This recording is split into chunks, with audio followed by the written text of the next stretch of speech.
थांनाय साननैसो सिगां अदालगुरियाव सारअन्थाइ गावनायाव 3 सुबुंनि जिउ जोबदोंमोन आरो बे जाथाया आसाम नाङैनो बर'नि गेजेराव सोमोनांहोदोंमोन आरो गोबाङानो दुखु फोरमायदोंमोन।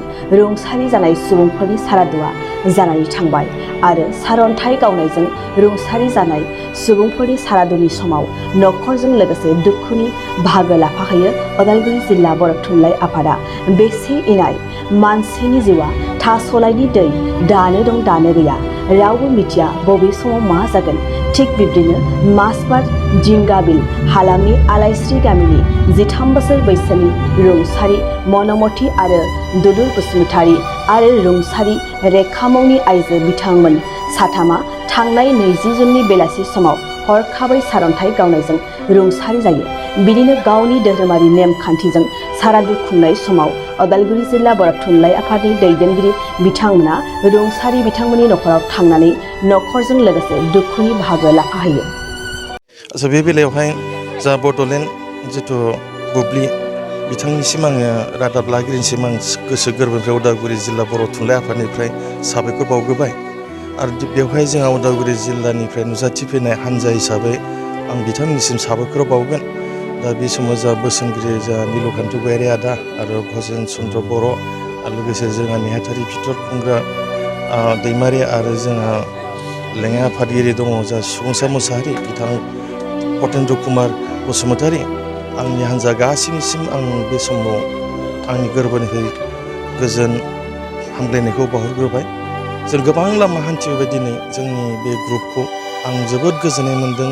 दिनै उदालगुरि जिल्ला बर' थुनलाइ आफादा जाबायदि जोंहा दैबानायाव खहा जानाय बिथांमोननि खहा जालांनायखौ जों सुफुंनो हायाब्लाबो बिथांमोननि थामोनथाखौ जोङो गोजोर लाखिनो थाखाय जोंनिफ्राय जा हायो जोङो बिदिनो बिथांमोननि रिलिफ केम्पआव जोङो दावबायहैदों। बिदिनो जों दाबनैसो जायगा जों होबोबाय।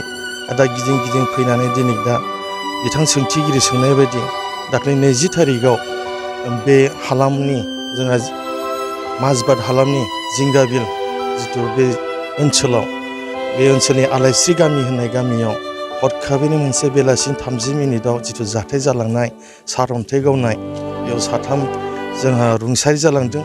बेवहायनो जोंहा 2 खुदिया, सासेया 6आव फरायनाय, सासेया 5आव फरायनाय आरो सासेया बिमा महर लाबायमोन।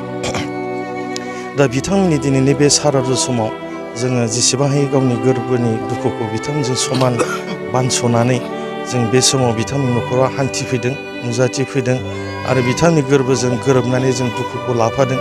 दा जों दिनै बे दुलुर बर'नि न'खरावनो दङ आरो बिनि एसे आवगायाव जों नुजाथिहैबाय जोंहा मनमति बसुमतारी न' आरो बिनियाव रेखा दैमारिनि न'आव जों बिथांमोननि न'सिम थांनानै जोंनि जथ' हायो जोंनि गोरबोनिफ्राय जोंनि बिथांमोननिसिम दुखुजों जों समान जाफानानै जोंनिफ्राय जेबो अनसुंथाइ होनो हायाब्लाबो बिथांमोननिसिम जोंनि बिथांमोननि फिसानि थाखाय बिथांमोननि जिथु न'खरनि हालोदनि बेखौ खबर लाफैनानै बिथांमोननि जिथु साननाय हनाय जाहाथे स्रां लामायाव फैफिननो हायो आरो बिसोरनि बे जिउनि जिथु खहा जानायखौ जाहाथे इसोरा नायहरो बिनि बागै जों आर'ज खालामफैदों।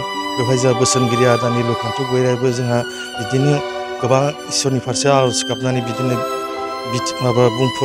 बुंफोरदों।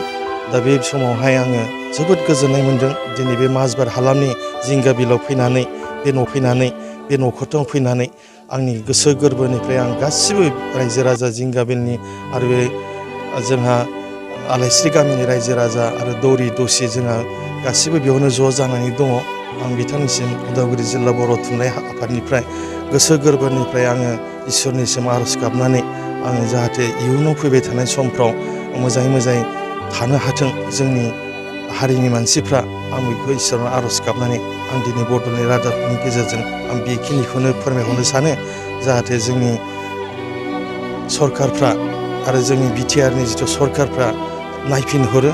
जिथु जों नुफैबाय बे गामियाव डाक्टार दंना मा दं जों दिनैसिम नोजोराव गोग्लैयाखै। ओरैबायदि माने जायगा दुखु नांथावना जों जे 3-4 दैमा बारनांदों, मोनसे दैखौनो खेबनै बारनांदों, ना लामा दं ना फोथार दं जों सिनायनो हाया। बेबायदि अबस्थायाव जोंनि बे बर' सुबुंफ्रा रायजो जानानै दं। आं जोबोद दुखु नांदों। जोंनि माखासे दैदेनगिरि बिथांमोनाबो जोबोद खस्थ'यै फैदों नायफैदों नाथाय जोंनि माखासे गेदेमा राजखान्थियारि हान्जा सरकारानो हक जोंनि राजखान्थियारि हान्जायानो हक आं बिथांमोनखौ दिनै जिल्लानि जाना खावलायगोन बिथांमोना हाजासे बे ओनसोलनि बागै नायसहरो आं बेखौनो खावलायहरनाय जाबाय गोजोन्थों। नोंथाङा सरखारि साख्रि नागिरदोंना? नोंथांनि थाखाय मोनसे गोजोनथाव खौरां। नोंथांनि थाखाय दं एडुकेट पइन्ट, जेराव नोंथाङा सोलोंथाइ लानायनि गेजेरजों सरखारि साख्रिनि गुबुन गुबुन रोखोमनि गोब्राब आनजादफोरखौ उथ्रिसारनो हागोन आरो गावनि आथिङाव गसंथानो हागोन। बे एडुकेट पइन्टआव नोंथांमोना एसएससि, बैंक पिअ, बैंक क्लार्क, बैंक एसअ, इउपिएससि, एफएससि, डिफेन्स, रेलवे, स्टेट इन्सुरेन्स, एएअ, एडिअ एसिस्टेन्टजों लोगोसे स्टेट लेभेल जब आरो माखासे सरखारि साख्रिनि आनजादाव गोनांथि जानाय आयदाफोराव सोलोंथाइ लानो हागोन। मख'नो गोनांदि बे सोलोंसालियाव साख्रिनिल' नङा, बेयाव MBA आरो सैनिक स्कुल बायदियाव एडमिशननि थाखाय एन्ट्रेन्स होनो थाखायबो सोलोंथाइ लानो हागोन। बे सोलोंसालियाव गाहाम थाखो खथानि सुबिदा दं आरो सम मथे नोंथांनि सोलोंथाइखौ बे सोलोंसालियाव होनाय जागोन।